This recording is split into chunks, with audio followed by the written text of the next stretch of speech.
Big boss season 7 ഇത്തവണ വളരെ വ്യത്യസ്തമായിട്ടാണ് നടന്നുകൊണ്ടിരിക്കുന്നത്. ഒരു സർവൈവൽ ടാസ്ക്, അതിൻ്റെ കൂടെ ഒരു ഗെയിമും. എല്ലാ മത്സരാർത്ഥികൾക്കും കൂടി 4 പേരെ തിരഞ്ഞെടുക്കാം. ബിഗ് ബോസ് ഹൗസിൽ നിൽക്കാൻ യോഗ്യതയില്ലാത്ത 4 പേരെ. അവർ ലൈറ്റ് ഓഫ് തൊട്ട് ലൈറ്റ് ഓൺ വരെ ഗാർഡൻ ഏരിയയിൽ കഴിയണം. അവിടെ ഒരു കട്ടിൽ മാത്രമാണ് ഉണ്ടാവുക. എന്നിട്ട് ഉറങ്ങുന്നവരെ ഒരു റെഡ് സോണിൽ കൊണ്ടുപോയി വയ്ക്കും. വേണമെങ്കിൽ ബിഗ് ബോസ് ഹൗസിൽ നിന്ന് തന്നെ അവരെ പുറത്താക്കും. അതിൻ്റെ നോമിനേഷനൊക്കെ കഴിഞ്ഞു.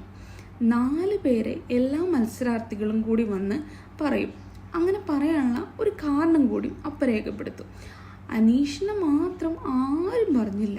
അനീഷാണെങ്കിലോ വന്ന് കിടന്നങ്ങ് ഭയങ്കര ഉപദേശമായിരുന്നു. അപ്പം ബിഗ് ബോസ് തന്നെ പറഞ്ഞു, 4 പേരെയാണ് നമുക്കിപ്പം വേണ്ടത്, അല്ലാണ്ട് ഉപദേശമല്ല. ഇതിലേറ്റവും കൂടുതൽ വോട്ട് കിട്ടിയത് ഷാനവാസ്, പിന്നെ ജിസൈൽ, ബിൻസി, ശൈത്യ എന്നിവരാണ്. ഈ 4 പേര്